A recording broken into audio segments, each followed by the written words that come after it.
அனைவருக்கும் வணக்கம்.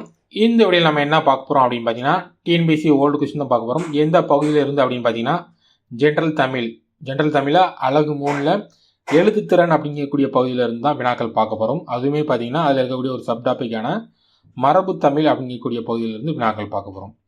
வினாக்கள் பார்க்குறதுக்கு முன்னால் சிலபஸில் இது எப்படி கவர் ஆகிருக்கு அப்படிங்கிறத ஒன் டைம் நம்ம செக் பண்ணிடலாம். ஸ்க்ரீனில் நீங்கள் பார்த்துக்கிட்டு இருக்கிறது குரூப் 4ஓட நியூ சிலபஸ். இதில் பார்த்தீங்கன்னா அழகு 3 நம்ம ஆல்ரெடி அழகு 1லேருந்து 2-3 வீடியோஸ் போட்டிருக்கிறோம்.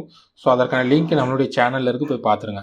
அழகு 3ல் எழுத்துத்திறன் அப்படிங்கக்கூடிய பகுதி கீழே இருக்கக்கூடிய மரபு தமிழ். ஓகே, மரபு தமிழே பார்த்தீங்கன்னா அதற்கு கீழேயும் 2-3 சப்டாபிக் இருக்குது. அதாவது திணை மரபு, பால் மரபு, காலம் அப்படிங்கிறதெல்லாம் இருக்குது. இன்றைக்கி நம்ம பர்டிகுலராக பார்க்கக்கூடிய பகுதிகள் என்ன அப்படின்னு பார்த்தீங்கன்னா, இளமை பெயர், ஒளி மரபு, வினை மரபு, தொகை மரபு. ஓகே, இந்த 4 டாப்பிக்கிலிருந்து டிஎன்பிஎஸ்சியில் எப்படிலாம் வினாக்கள் கேட்டுக்கிறாங்க அப்படிங்கிறத இந்த வீடியோவில் பார்க்க போகிறோம். கிட்டத்தட்ட ஒரு 90 செட்டு கொஸ்டின்ஸை வந்து நம்ம வந்து அலசி ஆராய்ந்து அதிலேருந்து ஒரு 63 வினாக்கள், அதாவது நிறைய வினாக்கள் இருந்துச்சு, ரிப்பீட்டடான வினாக்கள் எல்லாத்தையுமே ஒமிட் பண்ணிவிட்டு கிட்டத்தட்ட ஒரு 63 வினாக்கள் பற்றி இந்த வீடியோவில் நம்ம டிஸ்கஸ் பண்ணியிருக்கிறோம். வீடியோவை ஸ்கிப் பண்ணாமல் கடைசி வர பாருங்கள். ஏன்னு பார்த்தீங்கன்னா ஒரு சில வினாக்கள் வந்து நம்மளை குழப்புற மாதிரி இருக்கும். எப்படியெல்லாம் குழப்பம் அப்படிங்கிறத இந்த வீடியோவில் நம்ம டிஸ்கஸ் பண்ணியிருக்கிறோம். ஓகே, வாங்க வீடியோக்குள்ளே போகலாம். நம்ம ஆல்ரெடி சொன்ன மாதிரி மரபு தமிழுக்கு கீழேயும் நிறைய சப் டாபிக் இருக்குது. அதில் 4 டாபிக் தான் பார்க்க போகிறோம்.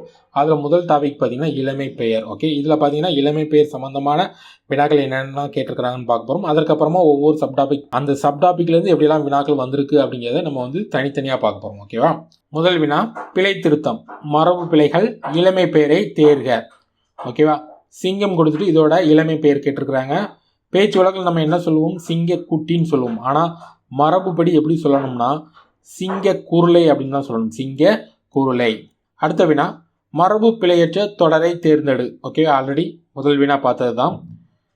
சிங்க குருளை அப்படின்னு சொல்கிறது தான் மரபு. ஓகே, சிங்க குருளை அப்படின்னு சொல்கிறது தான் மரபு. அடுத்த வினா, புலி என்ற விலங்கினுடைய சரியான இளமை பெயர் கேட்டிருக்கிறாங்க. புலியை வந்து அதோட இளமை பெயர் எப்படி சொல்லணும்னா புலிப்பரல் அப்படின்னு சொல்கிறது தான் மரபு. ஓகேவா? புலிக்குட்டின்னு நம்ம பேச்சு வழக்கில் சொல்லுவோம். ஆனால் புலிப்பரல் அப்படிங்கிறது தான் மரபு. அடுத்த வினா, இளமை பெயர் மரபு பிழை நீக்கியது அப்படின்னு கேட்டிருக்கிறாங்க. யானையை பொறுத்தவரை அதோட இளமை பெயர் பார்த்தீங்கன்னா யானை கன்று. ஓகே, யானை கன்றுன்னு தான் சொல்லணும். அடுத்த வினா, மரபு பிழை உள்ள தொடரை சுட்டுக. ஓகேவா? அதாவது எந்த சென்டென்ஸில் வந்து எரர் இருக்குன்னு கண்டுபிடிச்சு சொல்லியிருக்கிறாங்க அப்படின்னு பார்த்தீங்கன்னா, முதல் சென்டென்ஸு சிங்கக்குருளை உருண்டு விளையாடுகிறது. இது கரெக்ட். ஏன்னா சிங்கத்தோட குட்டியை சிங்கக்குருளைன்னு தான் சொல்லணும். குருவி குஞ்சு பறக்க முயல்கிறது. இது கரெக்டாக, இதுவும் கரெக்டு. மாங்கன்று துளிர்த்து வருகிறது. இது கரெக்ட். ஏன்னா இது தெரியுதா, மாமரத்தோட கன்றை வந்து என்ன சொல்லணும்னா மாங்கன்றுன்னு சொல்லணும். அடுத்தது பார்த்தீங்கன்னா கீரிக்குட்டி வரப்பில் ஓடுகிறது அப்படிங்கிறது தவறு. ஓகே, கீரிக்குட்டின்னு சொல்லக்கூடாது, கீரி பிள்ளைன்னு சொல்லணும். அடுத்த வினா, சரியான மரபு தொடரை தேர்க. ஓகேவா? 4 சென்டென்ஸ் கொடுத்துருக்குறாங்க. இதில் ஒன்று மட்டும் தான் கரெக்டாக அப்படிங்கிற மாதிரி சொல்லியிருக்காங்க. ஓகே, அதில் பார்த்தீங்கன்னா கோழி குஞ்சுகளை பிடிக்க பூனை குட்டிகள் ஓடின அப்படிங்கிறது கரெக்டு, மற்றது எல்லாமே தவறு. அடுத்த வினா, கொடுக்கப்பட்ட சொற்களுள் சரியான மரபு சொல்லை தேர்க. மான் குட்டி அப்படிங்கிறது பார்த்தீங்கன்னா கரெக்டாக அப்படிங்கிறது தவறு. மான் கன்றுன்னு சொல்லணும். ஓகேவா? சிங்கக்குருளை ஆல்ரெடி பார்த்தாச்சு, கரெக்டு. கீரி குட்டி என்ன சொல்லணும் அப்படின்னு பார்த்தீங்கன்னா கீரி பிள்ளைன்னு தான் சொல்லணும், கீரி குட்டின்னு சொல்லக்கூடாது. கழுதை கன்றுன்னு சொல்லக்கூடாது, கழுதை குட்டின்னு சொல்லணும். ஓகே, கழுதை குட்டி. அடுத்தது பார்க்க போகிற டாபிக் என்னன்னு பார்த்தீங்கன்னா ஒளி மரபு. ஓகே, அந்த ஒளி மரபு பகுதியில் இருந்தால் நிறையா வினாக்கள் வந்திருக்கு. ஓகேவா? அடுத்த வினா, மரபு பிழைகள் ஒளி மரபு அப்படின்னு கொடுத்துட்டு கூகை வந்து கூகை குளரும். அடுத்த வினா அதே தான் வேறு மாதிரி கேட்டிருக்கிறாங்க. எப்படின்னு பார்த்தீங்கன்னா மரபு பிழை உள்ள தொடரை தேர்ந்தெடு அப்படின்னு கேட்டிருக்கிறாங்க. இதில் பார்த்தீங்கன்னா ஒரு தொடராக கொடுத்துட்டு இதில் ஒரு தொடர் தவறு அப்படிங்கிற மாதிரி கொடுத்துருக்குறாங்க. ஆணிரை அப்படிங்கிறது கரெக்டு. புறா குணுகியது. ஓகேவா? புறா குணுகியதுன்னு சொல்லுவாங்க. சேவல் கூவியது அப்படிங்கிறது கரெக்டு தான். ஓகே, இதெல்லாம் கரெக்டு. இது மட்டும் தவறு. ஓகே, கூகை வந்து குளரும். அடுத்த வினா, மரபு பிழை அற்ற சொல்லை கண்டறிக. எருதை பொறுத்தளவில் எப்படி சவுண்டு கொடுக்கும் அப்படின்னு பார்த்தீங்கன்னா எருது எக்காலம் இடும். அடுத்த வினா, சொற்களை இணைத்து புதிய சொல் உருவாக்குதல். ஓகேவா? ஒளி மரபில் பசுவை பொறுத்தளவில் பசு வந்து கதரும். அடுத்த வினா, மரபு பிழையற்றதை எடுத்து எழுதுக. சிங்கம் உருமும் அப்படிங்கிறது தவறு. பசு கதரும் ஆல்ரெடி நம்ம மேலே பார்த்தது தான் கரெக்டு. நாய் கத்தும் அப்படிங்கிறது தவறு. குரங்கு குணுகும் அப்படிங்கிறது தவறு. அடுத்த வினா, மரபு பிழைகள் ஏற்புடைய ஒளி மரபினை தேர்க அப்படின்னு கேட்டிருக்காங்க. ஆடை பொறுத்தவரை ஆடு கத்தும். ஓகேவா? ஆடு கத்தும். அதே தான் வேற மாதிரி கேட்டிருக்கிறாங்க. சொற்களை இணைத்து புதிய சொல் உருவாக்குதல். ஓகேவா, ஆடு கத்தும். அடுத்த வினா, சொற்களை இணைத்து புதிய சொல் உருவாக்குதல் ஒளிமரபு. ஓகேவா, புலியை பொறுத்தவரை புலி உருமும். அடுத்த வினா, சொற்களை இணைத்து புதிய சொல் உருவாக்குதல் யானை வந்து பிளிரும். யானை பிளிரும். மரபு பிழைகள் நீக்குக, மரபு பிழை உள்ள தொடரை. ஓகே, பிழை உள்ள தொடரை தெரிவு செய்க அப்படிங்கிற மாதிரி கேட்டிருக்காங்க. பறவைகளின் ஒளிமரபுன்னு கொடுத்துட்டு இதில் வந்து ஒன்று வந்து பார்த்தீங்கன்னா பிழையா இருக்குன்னு கேட்டிருக்காங்க. காகம் கரையும் அப்படிங்கிறது கரெக்டு.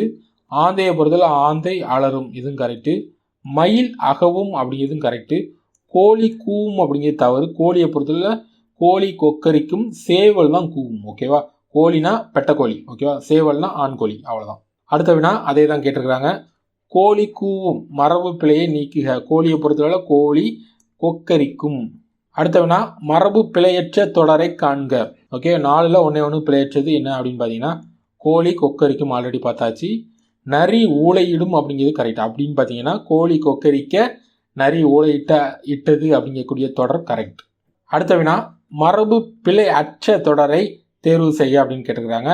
4ல் ஒன்று கரெக்ட். என்ன அப்படின்னு பார்த்தீங்கன்னா சேவல் கூவும் அப்படிங்கிறது கரெக்ட். ஓகே, சேவல் கூவும் கரெக்ட். கோழி சத்தம் போடும் அப்படின்னு தவறு.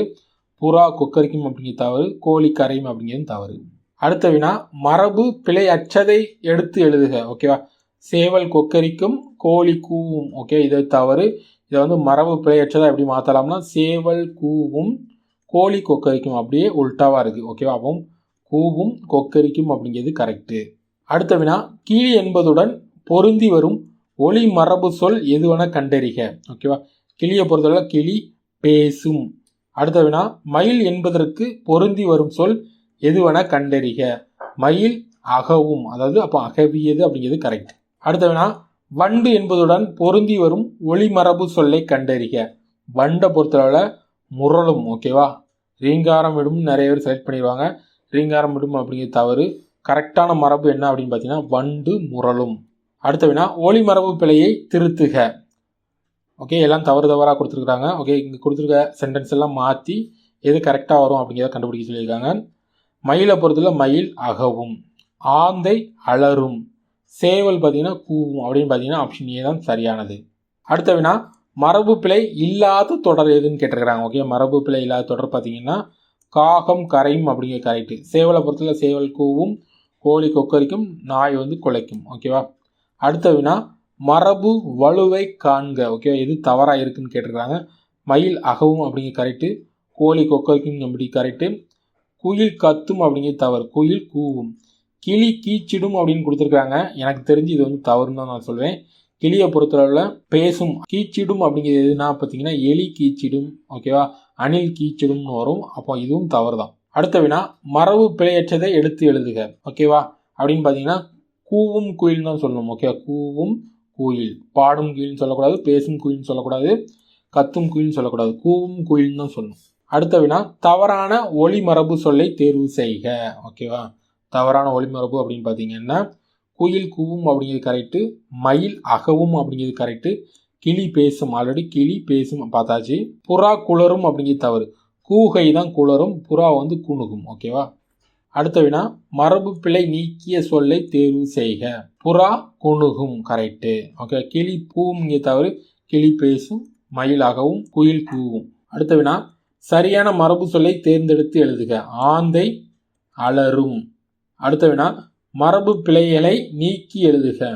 ஓகேவா, 4 சென்டென்ஸ் கொடுத்துருக்குறாங்க. அதில் ஒரே ஒரு சென்டென்ஸ் மட்டும் கரெக்ட் அப்படிங்கிற மாதிரி சொல்லியிருக்கிறாங்க. அதில் பார்த்தீங்கன்னா மரத்தில் குயில் கூவி கொண்டிருந்தது. குயிலை பொறுத்தவரை கூவும் அப்படிங்கிறது தான் கரெக்டு. அடுத்த வினா, கீழ்காணும் தொடரில் மரபு பிழையில்லாத தொடரனை எடுத்து எழுதுக அப்படின்னு கேட்டிருக்கிறாங்க. அதில் பார்த்தீங்கன்னா காகம் கரையும் அப்படிங்கிறது கரெக்டு. மயில் அகவும்ங்கிறது கரெக்டு. அடுத்தது மரபு பிழை நீக்கிய சொல்லை காண்க. ஓகேவா, மரபு பிழை இல்லாத சரியான சொல் கேட்டிருக்கிறாங்க. ஓகேவா, களிமயில் கத்தும் அப்படிங்கிறது தவறு. மயில் வந்து பொறுத்தவரை மயில் ஆகவும். கிளி கீச்சிடும் அப்படிங்கிறது தவறு. கிளியை பொறுத்தவரை கீச்சிடுனா கிளி பேசும். ஓகேவா, எலி கீச்சிடும் இல்லைன்னா அணில் கீச்சிடும். யானை பாடும் அப்படிங்கிறது தவறு. ஓகேவா, யானை பிளிரும். கருங்குயில் கூவும் அப்படிங்கிறது கரெக்ட். ஓகேவா, ஆல்ரெடி குயில் கூவும் பார்த்தாச்சு. கருங்குயில்னு கொடுத்துருந்தா கூட கருங்குயில் கூவும் தான் சொல்லணும். ஓகேவா. அடுத்த வினா, மரபு பிழையை கண்டறிந்து பொறுத்துக மாதிரி கேட்டிருக்கிறாங்க. ஓகே. காகத்தை பொறுத்தவரை காகம் கரையும். குதிரை ஓகே இப்போ தான் பார்க்கும். குதிரை வந்து கனைக்கும். ஓகே குதிரை கனைக்கும். நரி ஆல்ரெடி பார்த்தாச்சு. நரி வந்து ஊளையிடும். குயில் கூவும். ஓகே அப்படின்னு பார்த்தீங்கன்னா ஆப்ஷன் ஏ. அடுத்த வினா கீழ்கண்டவற்றில் மரபு சொற்கள் இல்லாத தொடர். ஓகே இல்லாத தொடர்னு கொடுத்துட்டு ஆனால் ஆப்ஷனில் பார்த்தீங்கன்னா மரபு சொல்லோடு இருக்கிறத கொடுத்துருப்பாங்க. ஓகேவா. சிங்கத்தை பொறுத்தளவில் சிங்கம் வந்து முழங்கும். ஓகேவா. பூனை கீச்சிடும் வராது. எலி கீச்சிடும் இல்லைனா அணில் கீச்சிடும் சொல்லலாம். ஓகே அப்போ இது தவறு. ஓகேவா. புறா குணுகும் அப்படிங்கிறது கரெக்டு தான். பண்டு முரளும் அப்படிங்கிறதும் கரெக்டு தான். ஓகேவா. ஆனால் கொஸ்டினை வந்து அப்படியே இது மாற்றி கேட்டிருக்காங்க. ஓகேவா. டிஎன்பிஎஸ்சி பொறுத்தவரை இந்த கொஸ்டின் வந்து தவறு. ஓகேவா. இந்த கொஸ்டின் எப்படி கேட்டிருக்கணும், கீழ்கண்டவற்றில் மரபு சொற்கள் எது வேணால் கண்டுபிடிக்க அப்படின்னு கேட்டிருக்கலாம். ஓகே அப்படின்னு பார்த்தீங்கன்னா 1, 3, 4 சரி. ஓகேவா. அடுத்த வினா கூற்றும் காரணமும் சரியா தவறான்னு கேட்டிருக்கிறாங்க. கூற்று கொடுத்துருக்குறாங்க. குயில் கத்தும் என்பது மரபு வலுன்னு கேட்டிருக்கிறாங்க. ஓகேவா. அடுத்தது காரணம் குயில் கூவும் என்பதே மரபு. கரெக்டாக கரெக்டு. ஏன்னா குயிலை பொறுத்தவரை குயில் கூவும் தான் சொல்லணும். அப்படின்னு பார்த்தீங்கன்னா ஆப்ஷன் பி. கூற்றும் சரி காரணமும் சரி. அடுத்த சப்டாபிக் ஓகேவா. மரபு தமிழை பொறுத்தவரை அடுத்த சப்டாபிக் பார்த்தீங்கன்னா வினை மரபு. வினை மரபுனா ஒரு விஷயம் செய்கிறோம் பார்த்தீங்களா, அந்த செய்கிற விஷயங்களை எப்படி மரபு தமிழில் சொல்லணும் அப்படின்னு பார்த்தீங்கன்னா மரபு பிழை நீக்கி எழுதுக. இல்லத்தின் அருகே கூரை. கூரையை பொறுத்தவரை கூரை வெய்ந்தனர்னு சொல்லணும். ஓகேவா. கூரை வீடு கட்டினார்கள்னு சொல்கிறத விட கூரை வெய்ந்தனர் அப்படின்னு சொல்கிறதுக்கு தான் கரெக்டான மரபு. அடுத்தது அதே தான் வேறு மாதிரி கேட்டிருக்கிறாங்க. இல்லத்தின் அருகே புதிதாக கூரை வெய்ந்தனர். அடுத்த வினா பின் வருவனவற்றை சரியான வினை மரபோடு இணைத்து எழுதுக. ஓகே. முடைன்னு எதை சொல்லலாம் அப்படின்னு பார்த்தீங்கன்னா பால் முடை வருமா வராது, இலை முடை வருமா வராது, மாலை முடைனா வராது. கூடையை தான் கூடை முடை. அதாவது கூடையை செய்கிறாங்க பார்த்தீங்களா, கூடை இருக்குது பார்த்தீங்களா, கூடையை செய்கிறது தான் கூடை முடை அப்படின்னு சொல்லுவாங்க. அடுத்த வினா சொற்களை இணைத்து புதிய சொல் உருவாக்குதல் வினை மரபு அப்படின்னு தெளிவாக கொடுத்துட்டாங்க. கொடுத்துட்டு கூடை என்னும் சொல்லுடன் இணைந்து வரும் வினை மரபு எது வேணால் கண்டறிக. ஓகேவா. நம்ம ஆல்ரெடி பார்த்த மாதிரி கூடையை பொறுத்தவரை கூடை முடைன்னு தான் சொல்லணும். அப்படின்னு பார்த்தீங்கன்னா கூடை முடைந்தார் அப்படிங்கிறது தான் சரியானது. கூடை முடைந்தார். கூடை பின்னினார்னு சொல்லக்கூடாது, செய்தார்னு சொல்லக்கூடாது, நெய்தார்னு சொல்லக்கூடாது. அடுத்த வினா மரபு வலுவற்ற தொடர் எதுன்னு கேட்டிருக்கிறாங்க. அதாவது பிழை இல்லாத தொடர் அப்படின்னு பார்த்தீங்கன்னா குயவன் சக்கரத்தை பயன்படுத்தி மண்பானை வனைந்தான் அப்படின்னு சொல்கிறது தான் கரெக்ட். ஓகேவா. அதாவது மண்பானையை பொறுத்தளவில் இந்த வினைக்கு பொறுத்தளவில் இதை வந்து இதற்கான சரியான மரபு சொல் பார்த்தீங்கன்னா மண்பானை வனைந்தான். ஓகே. மண்பானை உருவாக்கினோம் எங்கேயும் தவறு தான். மண்பானை தயாரித்தான் அப்படிங்கிறது தவறு தான். மண்பானை செய்தான் எங்கேயும் தவறு. சரியான மரபு சொல் எதுன்னு கேட்டிங்கன்னா மண்பானை வனைந்தான். அடுத்தது மரபு பிழையுள்ள தொடரை கண்டறி. ஓகே. மரபு பிழையாக இருக்குதா. ஓகேவா. சுவர் எழுப்பு அப்படிங்கிறது கரெக்ட். ஓகே. சுவர் எழுப்பு. ஓகே. ரொம்ப ரொம்ப இம்பார்ட்டன்ட். பானை வனை ஆல்ரெடி மேலே பார்த்த மாதிரி குயவன் பார்த்து பானை வனைந்தான் பார்த்து பார்த்தீங்களா, அது சரி. சோறு சாப்பிட்றத வந்து என்ன சொல்லுவாங்கன்னா சோறு ஒன்றுன்னு தான் சொல்லணும். ஓகேவா. அதுமாதிரி பூவை வந்து பரின்னு சொல்லக்கூடாது. பூவை வந்து பூவை கொய்ன்னு தான் சொல்லணும். ஓகே. பூ. அடுத்த வினா பாருங்கள், அது பார்க்கும்போது உங்களுக்கு தெரியும். மரபு பிழைகளை நீக்கி சரியானதை தேர்க. கொடியில் உள்ள மலரை எடுத்து வா. ஓகேவா. அப்படிங்கிறது எடுத்துவான்னு சொல்லக்கூடாது, மலரை கொய்துவான்னு சொல்லணும். ஓகேவா. கொய்துவா. அடுத்த வினா மேலே கேட்கிட்ட வினாவே அப்படியே கேட்டிருக்கிறாங்க. மரபு பிழையற்றதை எடுத்து எழுதுன்னு கேட்டு ஒரு 4 சென்டென்ஸ் கொடுத்துருக்காங்க. அதில் பார்த்தீங்கன்னா கொடியில் உள்ள மலரை கொய்துவா அப்படிங்கிறது தான் சரியானது. அடுத்த வினா மரபு பிழைகள் வினை மரபுன்னு கொடுத்துட்டு சோர் நம்ம ஆல்ரெடி பார்த்த மாதிரி சோரை வந்து தின்னுன்னு சொல்லக்கூடாது, சோரை வந்து உண்ணுன்னு தான் சொல்லணும். சோர் உண். அடுத்த வினா அதே தான் திரும்ப கேட்டிருக்கிறாங்க. மரபு பிழையை நீக்கி சரியானதை தேர்க. சோறு தின்றான் அப்படிங்கிறது சொல்லக்கூடாது, சோறு உண்டான் அப்படிங்கிறது தான் சரியான மரபு. அடுத்த வினா பால் என்னும் சொல்லுக்கு பொருந்தி வரும் வினை மரபு எது வேணால் கண்டறிக. பாலை பொறுத்தவரை பால் குடித்தான்னு சொல்லக்கூடாது, விழுங்கினான்னு சொல்லக்கூடாது, பால் பருகினான். அடுத்த வினா அதே தான், பால் டேஸ் கொடுத்துட்டு அதே கேட்டிருக்கிறாங்க. பாலை பொறுத்தவரை பால் பருகு. அடுத்த வினா பொறுத்துக்க மடலில் கேட்டிருக்கிறாங்க. இதில் பார்த்தீங்கன்னா நம்ம ஆல்ரெடி சோறு தெரியும், பால் தெரியும். சோறை பொறுத்தவரை சோறு உண், பாலை பொறுத்தவரை பால் பருகு. முறுக்கு எப்படி சொல்லுவாங்கன்னா முறுக்கு தின்னுன்னு சொல்லுவாங்க. ஓகே. எந்த இன்னு பார்த்துக்கோங்க, தின். ரெண்டு சொல்லி. தண்ணீரை பொறுத்தவரை தண்ணீர் குடி அப்படின்னு பார்த்தீங்கன்னா ஆப்ஷன் சி தான் சரியான ஆன்சர். அடுத்த வினா மரபு பிழையை நீக்குக. நேற்று தென்றல் காற்று அடித்தது. ஓகேவா. தென்றலை பொறுத்தளவு தவறு. ஓகே. தென்றல் காற்று வீசியதுன்னு தான் சொல்லணும். ஓகேவா. அடுத்த வினா தவறான வினை மரபு தொடரை தேர்க. ஓகேவா. தண்ணீர் குடித்தான் அப்படிங்கிறது கரெக்ட். ஓகேவா. உமி கரிக்கினான் ரொம்ப ரொம்ப இம்பார்ட்டன்ட். இதுவரை நம்ம பார்க்கல. உமியை பொறுத்தவரை உமி கரிக்கினான் அப்படிங்கிறது சரி. முறுக்கு தின். ஓகேவா. முறுக்கு தின்றான் அப்படிங்கிறது கரெக்டு. பால் குடித்தான்னு சொல்லக்கூடாது, பால் பருகினான். அடுத்த டாபிக் என்னென்னு பார்த்தீங்கன்னா தொகை மரபு. ஓகே, தொகை மரபில் முதல் வினா மரபு பிழையற்றதை எடுத்து எழுதுக. ஓகேவா, தொகை மரபுனா என்னென்னு பார்த்தீங்கன்னா ஒரு கூட்டமாக இருக்கிறதுக்கு நம்ம எப்படி சொல்லணும்னா அதற்குன்னு ஒரு மரபு இருக்குது. ஸோ அதை தான் தொகை மரபுன்னு சொல்லுவாங்க. ஓகேவா, அதாவது தென்னை மரங்கள் அதிகமாக இருந்ததுன்னா அதை என்ன சொல்லணும் அப்படின்னு பார்த்தீங்கன்னா தென்னந்தோட்டம்னு சொல்லக்கூடாது, தென்னங்காடுன்னு சொல்லக்கூடாது, தென்னை வயல்னு சொல்லக்கூடாது, தென்னந்தோப்பு அப்படிங்கிறதான் சொல்லணும். ஓகே, தென்னை தோப்பு. அடுத்த வினா பொருத்தமான மரபு சொல்லை தேர்ந்தெடுத்து எழுதுக. ஆடு டேஸ் வருகிறது. ஆட்டை பொறுத்தளவில் ஆட்டு கூட்டம்னு சொல்லக்கூடாது, ஆட்டு மந்தைன்னு தான் சொல்லணும். ஓகேவா, ஆட்டு மந்தை. நிறைன்னு எதை சொல்லுவோம் அப்படிங்கிறது உங்களுக்கு தெரிஞ்சதுன்னா கமெண்ட் பண்ணுங்கள். நிறை. ஓகேவா, எந்த விலங்கினத்தோட கூட்டத்தை வந்து நிறைன்னு சொல்லுவோம் அப்படிங்கிறத கமெண்ட் பண்ணுங்கள். ஓகே, ஆல்ரெடி நம்ம இப்போ பார்த்த கொஸ்டின்லேயே ஒரு இடத்துல வந்து இந்த நிறை பற்றி ஆப்ஷனில் இருக்கும். அடுத்த வினா மரபு பிழைகள் தொகை மரபு. ஓகே, மரபு பிழை அற்ற சொல்லுடன் இணை. ஆட்டை பொறுத்தளவு நம்ம ஆல்ரெடி பார்த்து ஆட்டு மந்தை. அடுத்து பார்க்க போகக்கூடிய டாபிக் என்ன அப்படின்னு பார்த்தீங்கன்னா தாவர உறுப்பு இல்லைன்னா தாவரத்தோட இளமை பெயர்கள் பற்றி பார்க்கலாம். மரபு பிழையற்ற காய்களின் இளமை பெயர் காண்க. ஓகே, இளமை பெயரில் கேட்டிருக்கிறாங்க.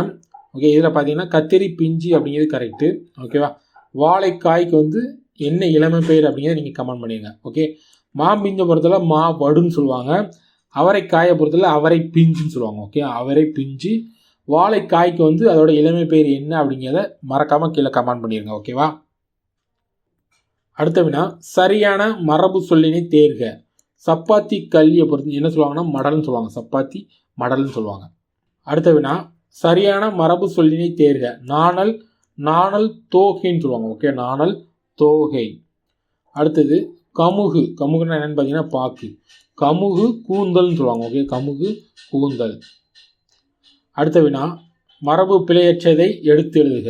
பனை வடலி, அதாவது பனைமரத்தோட சின்ன கன்று என்ன சொல்லுவாங்கன்னா பனை வடலின்னு சொல்லுவாங்க, பனை வடலி. அடுத்த வினா இந்த வீடியோவோட கடைசி வினா பொருத்த மரபு சொல்லை கண்டறிக. ஓகே, இந்த கொஸ்டினை தப்பாக கேட்டிருக்கிறாங்க.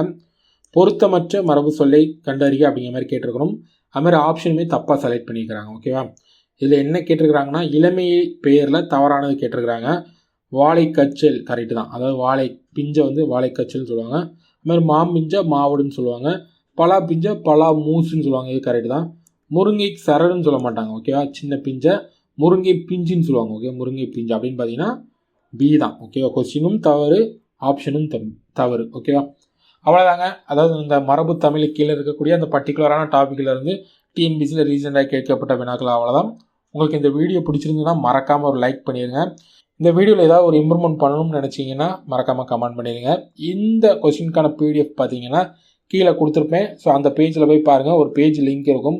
அந்த பேஜில் போய் பார்த்தீங்கன்னா புத்தகத்தில் இது சம்மந்தமாக என்னென்ன கேட்டிருக்கிறாங்க அப்படிங்கிறத அங்கே கொடுத்துருக்குறோம். அந்த பேஜில் கீழே வந்தீங்கன்னா இந்த இப்போ நம்ம டிஸ்கஸ் பண்ண கொஸ்டின்ஸ்க்கான பிடிஎஃப் இருக்கும். ஓகே, மீண்டும் ஒரு வீடியோவில் சந்திக்கலாம். நன்றி, வணக்கம்.